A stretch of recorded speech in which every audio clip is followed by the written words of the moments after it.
There's a particular stillness almost no one names out loud. It rarely arrives in the middle of an argument. It doesn't come with slammed doors or raised voices. It shows up when you're alone, often late, sitting with a feeling you've carried for years, and you finally say something. Psychology paints a different picture. For most who reach this edge, the choice isn't loud. It's heavy. It's slow. It's the step you take only after every other path collapsed beneath you. Here's the part that unsettles people. Estrangement isn't weakness. It's strength past a breaking point. You stayed quiet. You stayed kind. You stayed hopeful. You stayed loyal to people who, in small, steady ways, kept showing you your emotional needs weren't going to be held. Your brain reliably delivers confusion, anxiety, and self-doubt. The system learns something precise. Familiar can be dangerous. That's why people who cut contact often say something outsiders find confusing. I felt calmer when I stopped. Not jubilant. Not popping confetti. Calmer. That calm isn't cruelty. It's regulation. Clinicians would call it a boundary-driven survival response. The mind isn't punishing anyone. It's trying to restore equilibrium. We mix up unconditional with limitless, innate. Psychologically, that's unresolved attachment. The structure ends, the emotion lingers. Unresolved attachment tends to breed guilt. Not because the choice was wrong, but because we're conditioned to equate loyalty with goodness. Many of us were raised on a story. Endurance equals virtue. Stay, no matter the cost, and you are strong. So when someone leaves, even to survive, the mind asks a cruel question. What does this make me?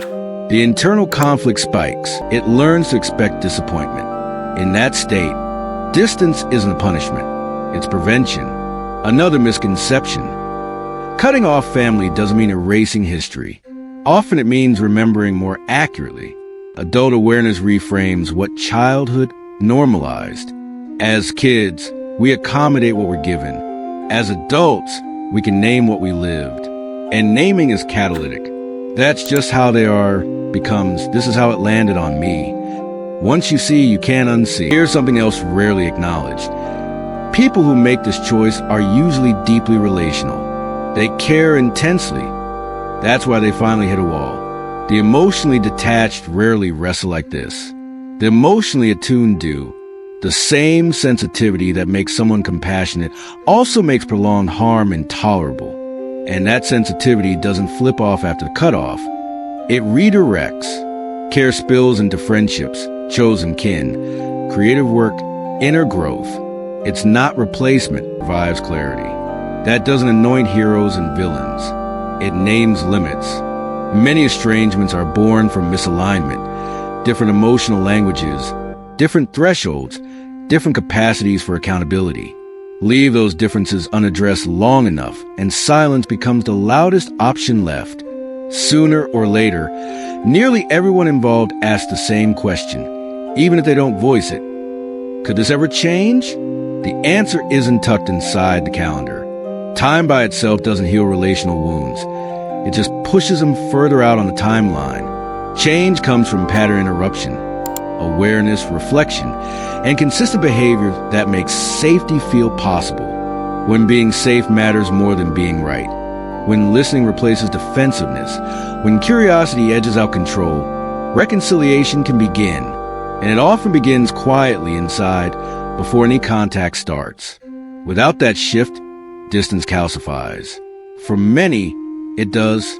They learn to live with a reality that is both peaceful and painful, calmer, but with questions, grounded, but sometimes incomplete, and has to learn self-reference. In that gap, guilt often swells. Not because you did wrong, but because guilt is what remains when loyalty is nowhere to land. Guilt isn't always evidence of harm. Often it's evidence of conditioning. In systems where love was conditional, where approval had rules, where belonging required compliance, leaving triggers an alarm. Even when leaving is wise, the mind hisses, you broke the rule, even if the rule was unjust.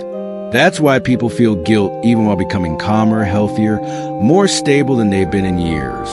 The nervous system exhales. The conscience protests. That tug of war can last.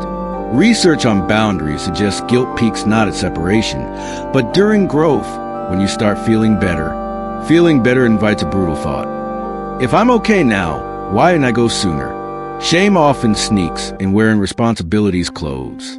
You replay the past, not to repair it, but to punish yourself for surviving it.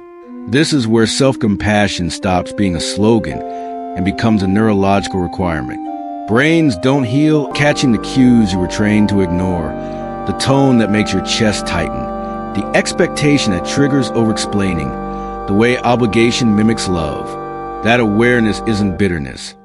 It's calibration. Once your mind recognizes an emotional pattern, it maps similar terrain everywhere: friendships, romance, work. Which is why many later say, I stopped tolerating what I used to normalize.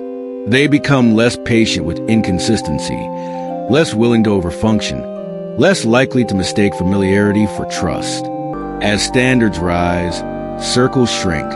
Shrinking can feel like loss, even when it's healthy. Milestones bring a quieter grief.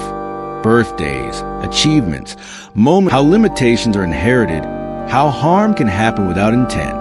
Context doesn't excuse behavior. It explains it. Explanation makes peace possible, even without proximity.